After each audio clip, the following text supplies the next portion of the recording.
Alright guys, today we're going to be talking about adding and subtracting functions. So this topic, as well as multiplying and dividing functions, is the topic we go over right before we get into compositions of functions. So adding and subtracting functions and multiplying and dividing functions is fairly simple. Okay, so let's get right into this and we'll go about how we're going to do this. So we're given the following information. We know what f of x equals and we know what g of x equals. Now we're given the following operation here. Okay, and it says f plus g, and then parentheses here we have x.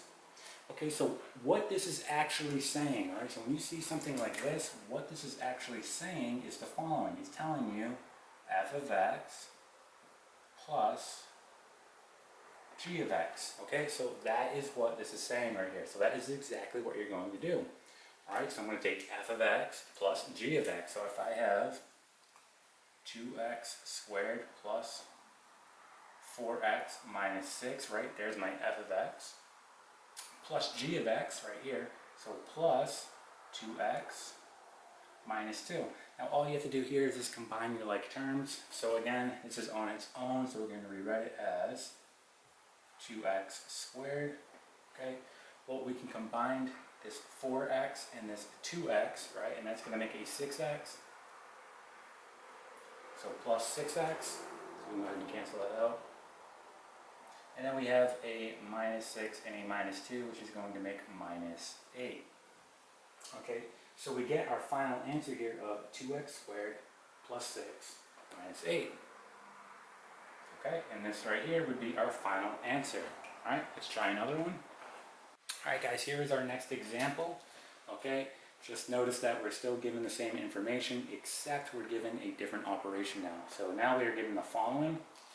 It says f minus g in parentheses, and then we have in parentheses x here. So, okay, again, what this is saying, okay, and you may have guessed it, is going to be f of x minus g of x. Okay, so we get f of x minus g of x. So we're going to go ahead and just perform this operation. So here's my f of x. I'm going to get 2x squared plus 4x and then minus 6. Now be careful here.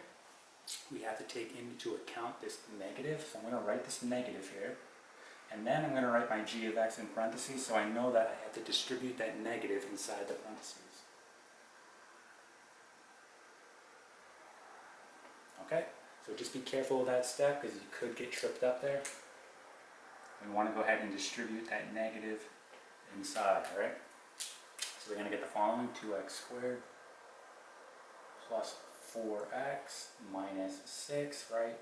Negative 2x, negative and a negative make a positive. So we're going to get here positive 2. Alright, let's combine our like terms. So again, we'll just have 2x squared on its own. Then we have a 4x and a minus 2x, right? Those are like terms, so that's going to make plus 2x. Then we have a negative 6 and a positive 2. Okay, and we know that that is going to be negative 4. Alright, so we're going to write negative 4 here. Okay, and this here is going to be your final answer. So we get 2x squared plus 2x minus 4. Okay, and that is it.